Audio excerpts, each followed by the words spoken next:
Magandang araw mga kaibigan.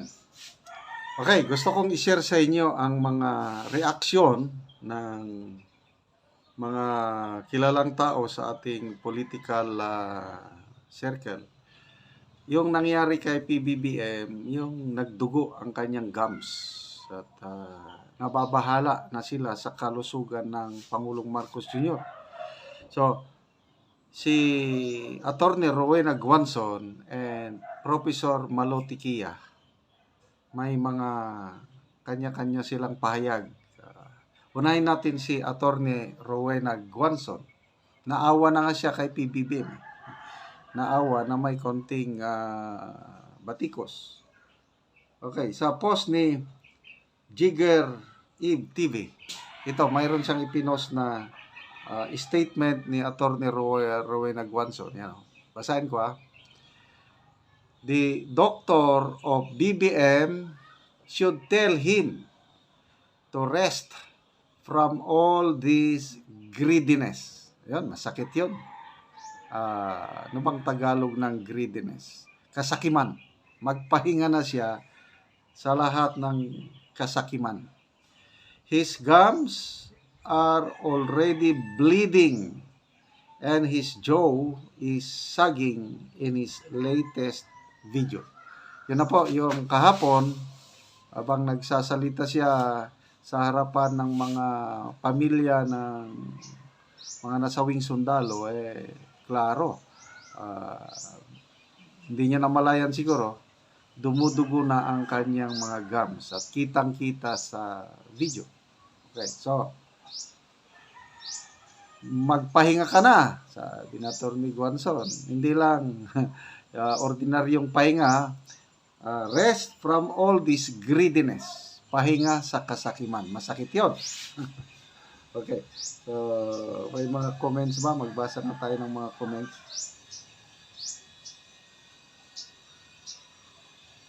Henry Murillo, sabi, nakarma ang buwang gigabaan sa ginahimo kay Tatay Digong. No problem si BP Sara na ang magtuloy sa kapalpakan para maayos ang pamamalakad sa bansa. Amay Ortiz, ang bilis ng karma mo. Sana mayroon pang darating na mas malala pa niyan. Wag naman. Hindi po maganda yan yung nais po tayo ng masama sa ating kapwa.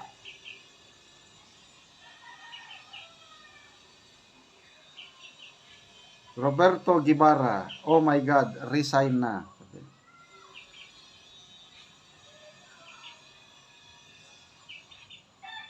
Maldits kita, nasubrahan. Ano ba yung nasubrahan? Kapid-kapid, tuloy-tuloy na sana ngiwi mo.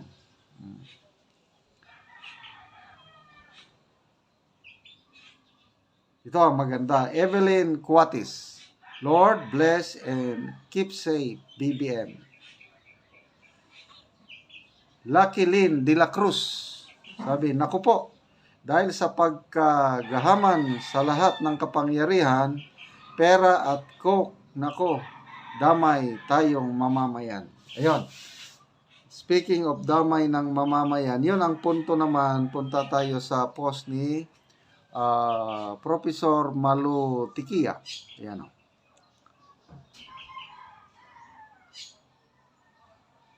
Okay, ito ang post ni Professor Malotikia. Basahin ko. What's with the leader? Queues every 9 April for 2 years now. About time we invoke Section 12, Article 7 of the Constitution. Okay. 2 taon na daw na may nangyari na hindi maganda kay BBM.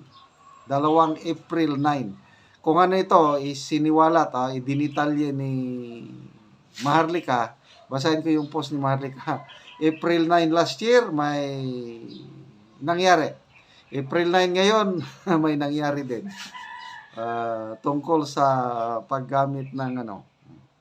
Okay, ano yung Section 12, Article 7 ng ating Constitution?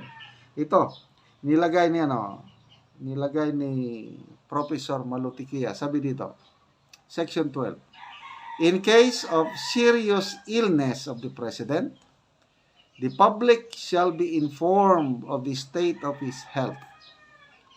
The members of the cabinet,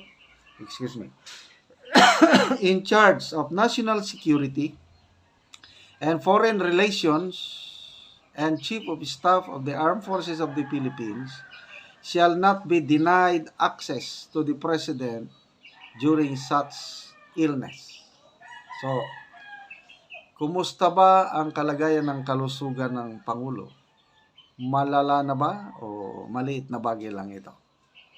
Mismo isang batikang doktor, si Dr. Gary C., 2 weeks ago, napansin niya na di maganda ang kalusugan ng Pangulo.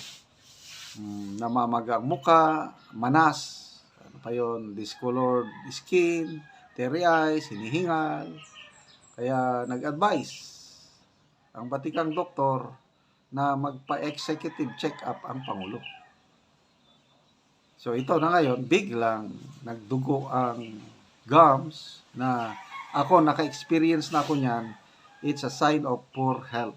Noong mga 2009, 2010, 2011, that was my poorest state of health. Dumurugo ang aking mga gums. Okay, so ano naman yung post ni Maharlika? Ito, 2 April 9 eh. Maharlika Network, sabi dito, noong April 9, 2024, araw ng kagitingan, pulburon ang nakita sa ilong at nguso ni Ngagba. Ngayong April 9, 2025, araw ng kagitingan muli, dugo sa bunganga naman ang nilulunok niya. Malapit na. So, nakita ko yan, yung nakasaludo siya, close up ang mukha, tapos dito may puti. I don't know kung ano yung puting substance na nandito. April 9 pala yun, last year.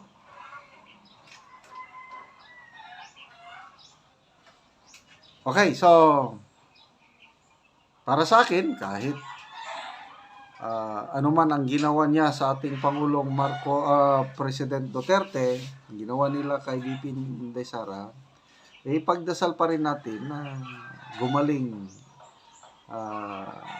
kalusugan ng Pangulong Marcos Jr.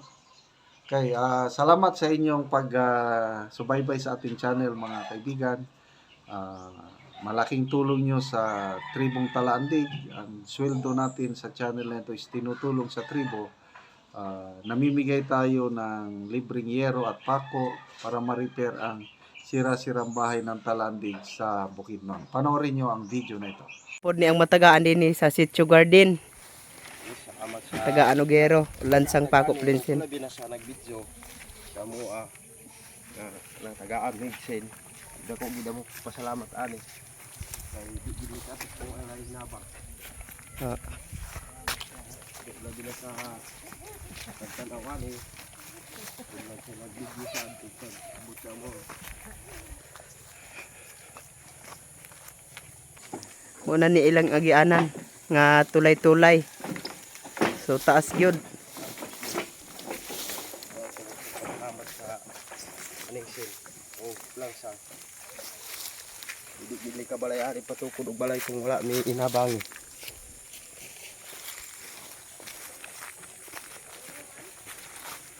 Salamat.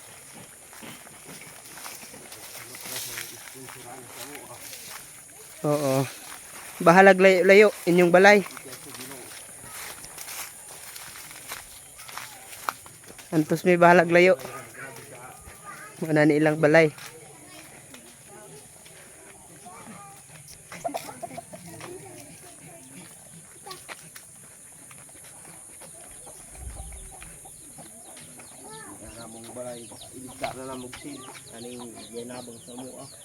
Muna ni ilang balay. So kuha na gyud, makita na gani ang mga bangag kawayan ng intawon ang ilang balay og ang ilang lungaganganan. Naro sa Mao na ni siya naalang sa yuta. dagko gid among pagpasalamat sa nag-sponsor ani sa amo og nag-antos sa pagbidyo sa amo. Mm. Oh, Karon niya unsa imong maistorya nga abot ng imong ngero og mapulian na ning imong atop nga kawayan makatop na ka og sin. dako gid among pagpasalamat sa Ginoo nga may lista na gid akong atop og sa nag-sponsor ani nga inaot mi nga madugang nga padayon pang hinabang og mailista na gid among atop og salamat sa nagtan-aw sa video og sa nag-sponsor ani og tag-video. Nag-antos diri sa amo nagsulod nga ani sa among sitio garden nga bikid kayong dalan o ang tulay. Oo, bisag layo magantos. Sa layo nag-antos sila. Dako mong pagpasalamat. Sige, salamat sad kayo. Salamat.